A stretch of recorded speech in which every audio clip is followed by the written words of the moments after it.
Investment చేయడం కూడా ఒక ఈజీ పని అనేది కాదు. మనం ఏదైనా ఎస్పెషలీ నేను రియల్ ఎస్టేట్లో ఇన్వెస్ట్మెంట్ అనేది అంత ఈజీ కాదని నేను భావిస్తాను అనమాట. రియల్ ఎస్టేట్లో మీకు ప్రాపర్గా ఇన్వెస్ట్మెంట్ కావాలంటే you should have proper consultation అనమాట. You have to pay fees to them. So then ఆ విధంగా మీరు ఏం చేయొచ్చు అంటే కొన్ని మంచి ఇన్వెస్ట్మెంట్ సొల్యూషన్స్ ఎక్స్ప్లోర్ చేయవచ్చు. అంటే ఈ ఇన్వెస్ట్మెంట్ సొల్యూషన్ అనేది ఎట్లా స్టార్ట్ అవుతుందంటే ఫస్ట్ యూ విల్ హ్యావ్, అంటే మీ దగ్గర చాలా ఎక్కువ పైసలు ఉన్నాయి, డబ్బులు ఎక్కువ ఉన్నాయి అంటే యూ కెన్ ప్లాన్ అనే లార్జ్ ఎక్స్టెంట్ ల్యాండ్ అనేది మీరు ప్లాన్ చేసుకోవచ్చు. 100 కిలోమీటర్ రేడియస్ దాటిన తర్వాత హైదరాబాద్లో you can plan that investment అనమాట. సో దాన్ని మీరు అగ్రికల్చర్ ల్యాండ్గా కూడా యూజ్ చేసుకోవచ్చు. తర్వాత మీరు రీసేల్ చేసి కొన్ని మీకు అప్రిసియేషన్ రావచ్చు. రెండోది ఓపెన్ ప్లాట్ మీరు ఏం చేయాలంటే జిహెచ్ఎంసీ సర్కిల్లో ఫస్ట్ ఎక్స్ప్లోర్ చేయాలి. దాని తర్వాత హెచ్ఎండిఏ. డిటీసీపీ వెళ్ళకూడదు. డిటీసీపీ అనేది మీకు చాలా లాంగ్ టైం తీసేసుకుంటుంది డెవలప్మెంట్కి. జిహెచ్ఎంసీ అనేది మీకు ఇమ్మీడియట్గా అప్రిసియేషన్ వస్తుంది. అంటే జిహెచ్ఎంసీలో స్కేర్సిటీ ఉంటుంది, ల్యాండ్ది ఓపెన్ ప్లాట్ దొరకదు, అంత ఈజీ పని కాదు. సో మీరు ప్రాపర్గా అగ్రిగేటర్ అనేది మీరు సెలెక్ట్ చేసేసుకొని, అంటే కన్సల్టేషన్ అనేది ప్రాపర్గా ఉంటే జిహెచ్ఎంసీ సర్కిల్లో మీరు మంచి ప్లాట్ తీసుకోవచ్చు. దాని తర్వాత జిహెచ్ఎంసీ సర్కిల్లో you can go for the vertical project investment. For example apartment కానీ, లేకపోతే సెకండ్ ఆప్షన్ వచ్చేసి యూ కెన్ ఎక్స్ప్లోర్ విల్లా అనేది.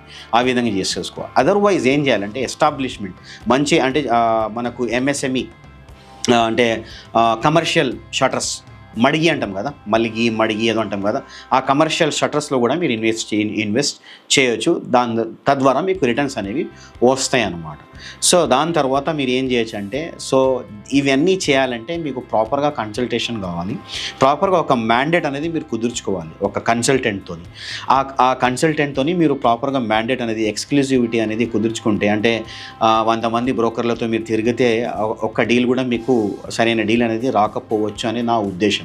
బట్ ఒక మ్యాండేట్ అనేది, ఒక ఎక్స్క్లూజివిటీ అనేది అగ్రిగేటర్ సర్వీస్లో, కన్సల్టెంట్ సర్వీసెస్లో అది చాలా రోల్ అనేది మీకు పే చేస్తుంది అనేది నేను భావిస్తాను.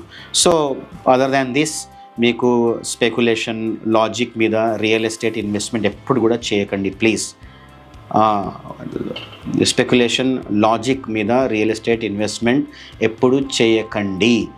మూడోది ఏంటంటే చాలా important point, on the ground of emotional attachment కూడా రియల్ ఎస్టేట్లో ఇన్వెస్ట్మెంట్ చేయకండి. రియల్ ఎస్టేట్ ఓన్లీ మీరు అప్రిసియేషన్ ROI బేసిస్ మీదనే చేయాలి. హైదరాబాద్లో చేస్తున్నారంటే ఫస్ట్ ఆప్షన్ జిహెచ్ఎంసీ సర్కిల్, దాని తర్వాత హెచ్ఎండిఏ, దాని తర్వాత డిటీసీపీ. ఇవన్నీ మీకు తెలియాలంటే చాలా కన్ఫ్యూజ్గా ఉన్నారు. జిహెచ్ఎంసీ ఏంటి, హెచ్ఎండి ఏంటి, డిటీసీపీ ఏంటి, ఇప్పుడు FCDA కూడా వచ్చింది, ఫ్యూచర్ సిటీ డెవలప్మెంట్ అథారిటీ. అంటే ఇవన్నీ అంటే ఈ జోన్స్ అన్నీ మీకు చాలా బాగా తెలియాలంటే మీరు ఒక ఎక్స్పర్ట్ని హైర్ చేయాల్సి ఉంటుంది, ఫీజ్ పే చేయాల్సి ఉంటుంది.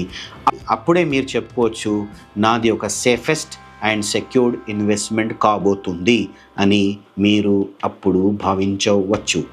కానీ ఈ వాట్సాప్ యూనివర్సిటీలో మీరు 100 మంది బ్రోకర్లతో తిరిగితే మీకు సరి అయిన ఇన్ఫర్మేషన్ అనేది దొరకదు. అంటే మిక్స్డ్ రియాక్షన్స్ అనేవి దొరుకుతాయి. అంటే మీరు ఎమోషనల్ అటాచ్మెంట్ బేసిస్లో ఇన్వెస్ట్మెంట్ చేయాల్సి ఉంటుంది. అది రియల్ ఎస్టేట్లో ఇన్వెస్ట్మెంట్కి చాలా డేంజర్ అప్రోచ్.